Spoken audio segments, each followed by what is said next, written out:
Emilio in that match against FU. He had really flashes or moments of brilliance, but continues. Echo Adahar, the De La Salle setter. Sino siya at bakit siya popular ngayon sa social media? Halika't ating kilalanin.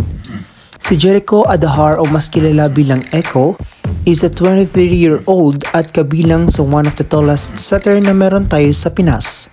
He is a 6'1 setter ng Lasal na currently running as a best setter for the UAAP Season 86. He gave an impression in the eyes of his fans kung saan ay nakuha nito ang loob ng kanyang taga-suporta. His track record is one of the reason who gives him a chance to become a DLSU playmaker. Naging kilala na nga noon pa man sa Echo sa volleyball pero hindi muna sa Lasal. He was part of Cubao Stars / Cubstar noong 2022 to 2023 sa Spikersdorf Invitational Conference 2023 at nakaraang Spikersdorf Open Conference naman sa koponan ng Santa Rosa City Lions. He was leading the team's offense at that time. Hindi nga naging mahirap kay Echo na makapasok sa DLSU dahil mas naging malaking opportunity nga ang pagpasok niya sa Spikersdorf upang mapansin ni Coach Roque.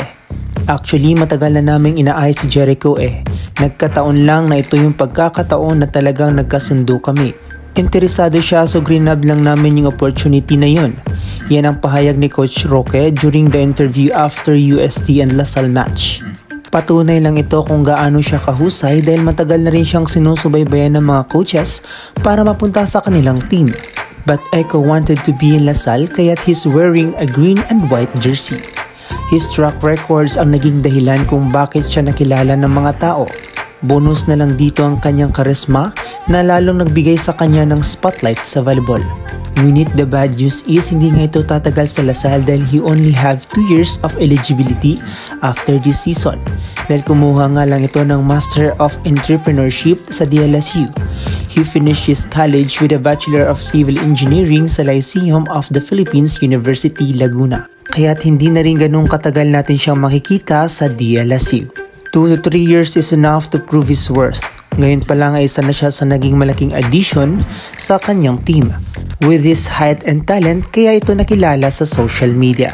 He may be just a rookie sa Green Archers but his experience in volleyball is enough para maging katakutan siya ng lahat. Rookie but managed to get the team into a winning column. Kaya't for sure Lasal will be more dangerous in their future league.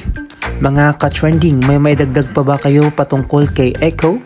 Comment down below. So that's it for this video, ka-trending. Do not forget to subscribe and click the notification bell para maging updated ka sa latest ganap ng volleyballs sa Pinas. Thanks for watching and bye for now!